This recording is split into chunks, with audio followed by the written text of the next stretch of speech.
காவிரி கரையோர மக்களுக்கு வெள்ள அபாய எச்சரிக்கையும் மாவட்ட ஆட்சியர் விடுத்திருக்கிறார்.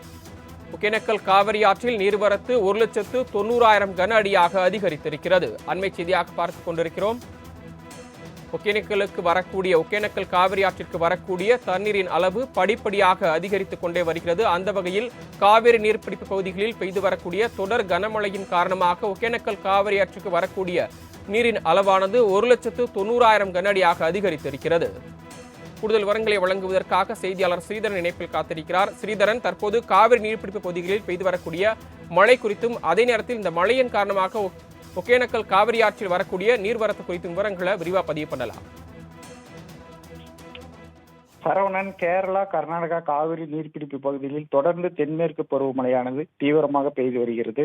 தற்பொழுது தமிழக எல்லை பகுதியான பிலிகுண்டிற்கு 1,90,000 கனஅடியாக தண்ணீர் வரத்து அதிக அளவில் வந்து கொண்டுள்ளது. தொடர்ந்து ஒகேனக்கலில் தண்ணீர் வரத்து அதிகரித்து வருவதால் குளிக்கவும் பரிசலை இயக்கவும் ஆற்றை கடக்கவும் மாவட்ட ஆட்சித்தலைவர் சாந்தி உத்தரவிட்டுள்ளார்.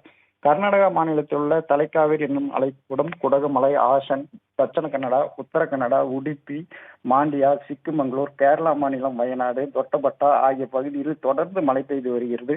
அங்கு உள்ள அணைகளான நூகு, கிருஷ்ணராஜசாகர், கபினி, தாரா, ஆரங்கி, ஹேமாவதி ஆகிய அணைகள் முழு கொள்ளளவு எட்டப்பட்டுள்ளது.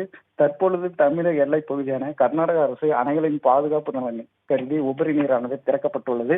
தொடர்ந்து தண்ணீர் வரத்து அதிகரித்து வருவதால் ஒகேனக்கலில் உள்ள கரையோரம் உள்ள பொதுமக்கள் வெள்ள அபாய எச்சரிக்கை விடுத்துள்ளார் மாவட்ட ஆட்சித்தலைவர். தொடர்ந்து வீடுகளிலும் வெள்ளமானது புகுந்துள்ளது. தற்பொழுது தொடர்ந்து காவேரி கரையோரம் உள்ள பொதுமக்களுக்கு வெள்ள அபாய எச்சரிக்கை தொடர்ந்து தண்ணூரா மூலம் விடுத்திருக்காங்க. சரவணன், தங்கள் வழங்கிய தகவல்களுக்கு நன்றி ஸ்ரீதரன்.